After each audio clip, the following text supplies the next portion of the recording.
അസ്സലാമു അലൈക്കും വറഹ്മത്തുള്ളാഹി വബറകാതുഹു. മറ്റൊരു വെള്ളിയാഴ്ച നമ്മൾ എത്തിച്ച അല്ലാഹു സുബ്ഹാനഹു വ തആലക്ക് ആദ്യമായി സ്തുതി അർപ്പിക്കുന്നു. അൽഹംദുലില്ലാ. ചെറിയൊരു ഇടവേളയ്ക്ക് ശേഷമാണ് ഖത്തറിലെ വീഡിയോ ഇടുന്നത്.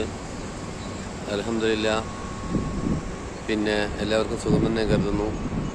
കാലാവസ്ഥ ഇപ്പോൾ നല്ല ചൂടാണ്. ജൂൺ ജൂലൈ ആഗസ്റ്റ് മാസങ്ങളിലൊക്കെ പ്രത്യേകിച്ചും ഗൾഫ് രാഷ്ട്രങ്ങളിൽ പുറത്ത് ജോലി എടുക്കുന്നവരൊക്കെ അതുപോലെ ജോലിയില്ലാതെ വിഷമിക്കുന്ന ഒരുപാട് ആൾക്കാരുണ്ടെന്ന് അറിയാൻ കഴിഞ്ഞു.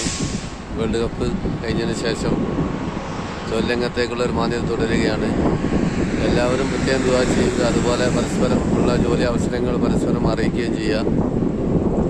നമുക്കെല്ലാവർക്കും നല്ലൊരു ജോലിയും സമ്പത്തും ബർക്കത്തും അതോടൊപ്പം ജീവിതത്തിൽ ഹൈറും ബർക്കത്തെല്ലാം സർവശക്തൻ ഏറ്റി പ്രദാനം ചെയ്യുമാറട്ടെ. അതുപോലെ നമ്മളെ ബന്ധപ്പെട്ട പലരും ആശുപത്രിയിലാണ്. എല്ലാവരും പ്രത്യേകം ദുആ ചെയ്യുക. അസുഖം കൊണ്ട് പരീക്ഷിക്കാതെ നല്ലൊരു ജീവിതത്തെ മുന്നോട്ട് നയിക്കുക എന്നുള്ളത് മനക്കരുത്തും ഈമാനും എല്ലാം നൽകുമാറാകട്ടെ. പ്രത്യേകിച്ചും വയനാട്ടിൽ നടക്കുന്ന 340 മേലെ ഇപ്പം മരണസംഖ്യ.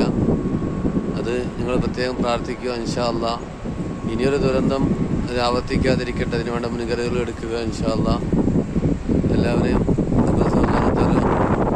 ജന്നാത്തുൽ നഈമിൽ ഒരുമിച്ച് കൂട്ടി അനുഗ്രഹിക്കുമാറാകട്ടെ. ഇൻഷാ അല്ലാഹ്. ആമീൻ യാ റബ്ബൽ ആലമീൻ. ദുആ വസിയത്തോടു കൂടി